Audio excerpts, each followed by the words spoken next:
नमस्कार बंधू भगिनींनो, रामकृष्ण बदने या यूट्यूब चॅनलवरती मी आपल्या सर्वांचं मनपूर्वक स्वागत करतो. सिद्धांतांसाठी दृष्टांतबोध हे सदर मी रामकृष्ण बदने या यूट्यूब चॅनलवरती मागील अनेक महिन्यापासून सुरू केलेलं असून त्यामध्ये अनेक दृष्टांत आपल्या सर्वांसाठी पाठवत आहे. आता आपण या शॉर्ट व्हिडिओच्या माध्यमातून एक नवीन दृष्टांत या ठिकाणी येशू ख्रिस्ताच्या संबंधानं पाहणार आहोत. एकदा येशू ख्रिस्त गावातून निघालेले होते आणि जात असताना त्यांनी पाहिले की एक व्यक्ती गच्चीवर उभा राहून मोठमोठ्यानं अश्लील भाषेमध्ये अश्लील शब्दांचा उच्चार एका अर्थानं शिव्या देण्याचं काम तो करत होता. हे येशू ख्रिस्तांनी पाहिलं आणि त्याला आवाज देऊन म्हणाले, मित्रा, अरे तू हे काय करतो आहेस आणि आपलं आयुष्य असं बर्बाद का करतोयस? त्यावेळेला त्यांनी येशूच्या जवळ आला आणि म्हणाला, येशूजी, प्रभूजी, तुम्ही मला ओळखलं नाहीत वाटतं. अहो, मी तोच व्यक्ती आहे जो खूप आजारी होतो.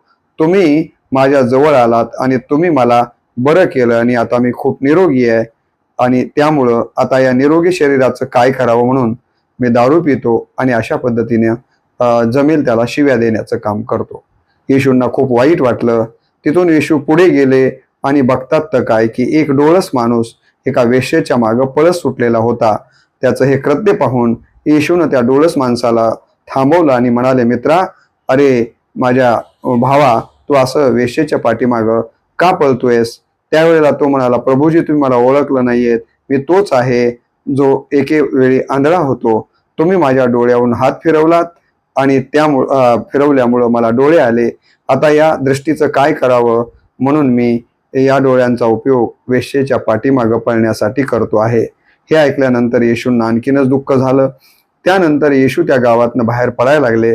बाहेर पडताना आणखीन एक दृश्य त्यांना दिसलं की एक व्यक्ती छाती फुटून जोरजोरानं रडत होता, खूप दुःख व्यक्त करत होता. येशू त्याच्या जवळ गेले आणि म्हणाले, माझ्या मित्रा, तू असं का रडतोयस? काय झालं तुला? अरे जीवन किती सुख आनंदात आहे, हे आनंद सोडून तू का रडतोयस? तेव्हा म्हणाला तो की हे प्रभू, तुम्ही मला ओळखलं नाहीत का? मी मेलो होतो. मी मेलेला असताना तुम्ही माझ्या जवळ आलात आणि मला त्या मृत्यूमधून जिवंत करण्याचं काम केलं. आता इथं जिवंत झाल्याच्या नंतर आपण काय करावं काही लक्षात येत नव्हतं, म्हणून मी आता छाती पिटून रडतो आहे. हे तिन्ही दृश्य बघितल्याच्या नंतर येशू म्हणाले की या तिघांनाही संधी तर दिली गेली, परंतु यांनी संधीचं सोनं करण्याऐवजी ही संधी मातीत घालवलेली आहे.